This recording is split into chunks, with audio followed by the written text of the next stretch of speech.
Hi there and welcome to this week's episode of Canadian Profits TV. Hope you're doing well.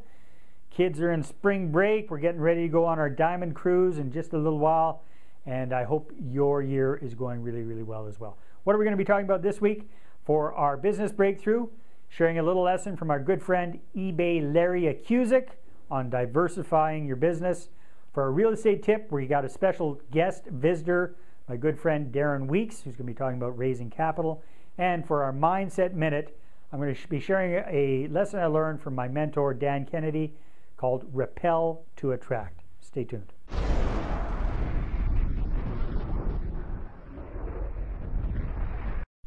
Okay, so for this week's business breakthrough, our good friend and a gentleman that I admire very, very much, Larry Akusic, also known as eBay Larry, one of our very valued Canadian Profits contributing writers, just wrote a story in the most recent issue of Canadian Business Profits all about how he and his partner John are expanding their business.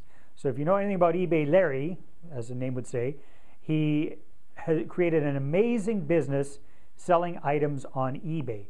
So now he's partnered up with John, who is a very, very go-getter student of his, and they still do the eBay thing.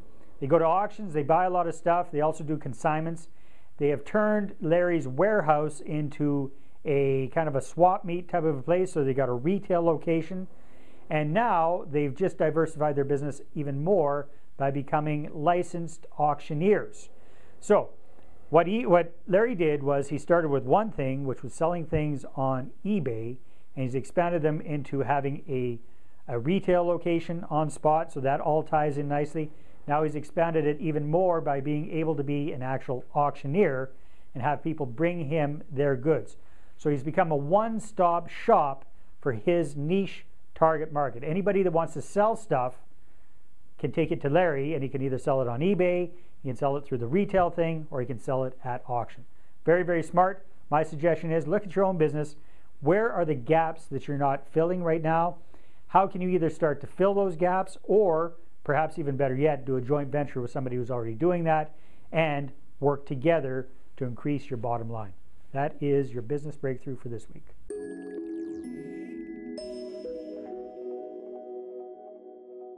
All right, here we are with another one of our real estate tips with our good friend Darren Weeks from Fast Track. And Darren, over the last few weeks, has been sharing with us some amazing tips on how to raise other people's money. So some tips on how to get people to invest with you, either as a real estate investor or as a small business owner. So definitely knows what he's talking about. Over $150 million raised over the last few years, hundreds of properties bought, big business built, definitely knows his stuff. So Darren, thanks very much for being with us. And what would be another tip about raising money that you could share? Well, this one is very, very important because as your business starts to grow and you're getting more interest from people, and let me tell you, the interest is the easy part. When you say to somebody, hey, have you ever considered owning some investment real estate in your portfolio? Almost everybody says yes. But when it's time to actually get money from them, then all of a sudden they don't return your phone calls, they don't answer the phone, it's a lot different. Right. So what you really need to do is cut to the chase with people to determine how interested they are or not. So I call it the tire kicker syndrome. You got a lot of tire kickers, but when it's time to write the check, all of a sudden they disappear.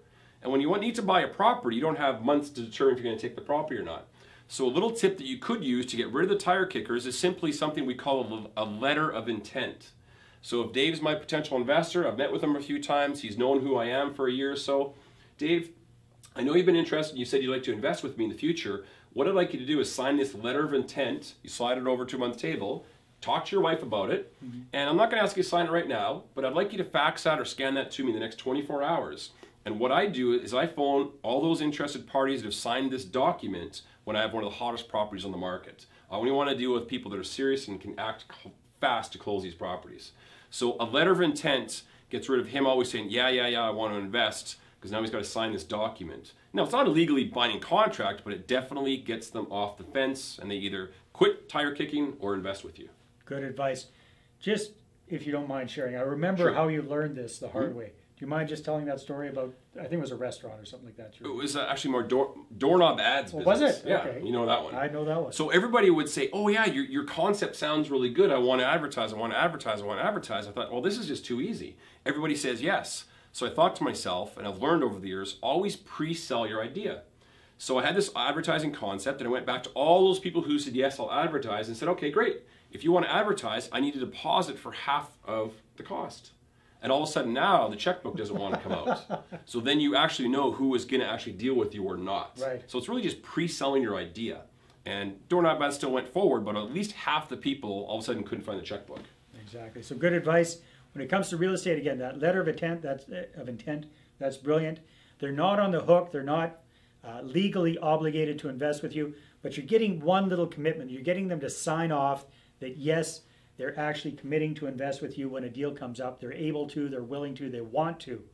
And the brilliant thing about that, the psychology behind that is you're getting them to make that small commitment, and they're committing to themselves to move forward with you. Still no guarantee they're actually going to do it, but that narrows it down so much more. That's really, really smart. Really narrows it down so that you're only dealing with the real serious ones when you're making those phone calls. Yep. Good advice. Thanks, buddy. Thank you. Thanks for coming to Kamloops. No problem. Thanks for outdressing me. Jeez. Always do. Take care. Talk to you next week.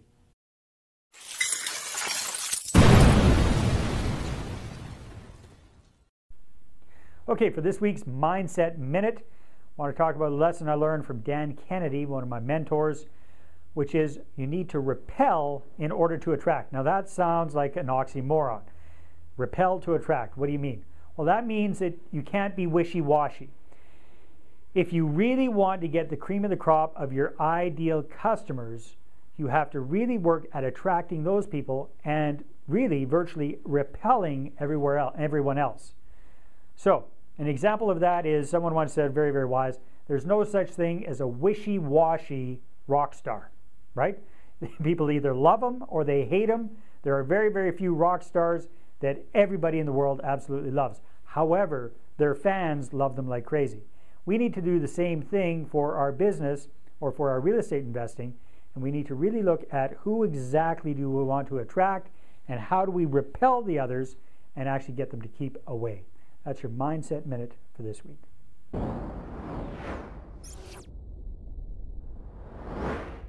Well, thank you very much for tuning in this week to Canadian Profits TV. Hope you enjoyed it. Heading off on our Diamond Getaway Caribbean cruise. Really looking forward to that. So the next few episodes of Canadian Profits TV are going to be pre-recorded. Just telling you that as a little secret there. Because hopefully I'll be out basking in the sunshine on a cruise ship. What else is going on? We've got our 3-way payday live events showing you how to do rent-own real estate investing the right way. And we're going to be going to Vancouver Island in the very near future. So if you live in Victoria, Duncan, or Nanaimo, or anywhere on Vancouver Island near those cities, check us out at 3waypayday.com. Take care. Talk to you next week.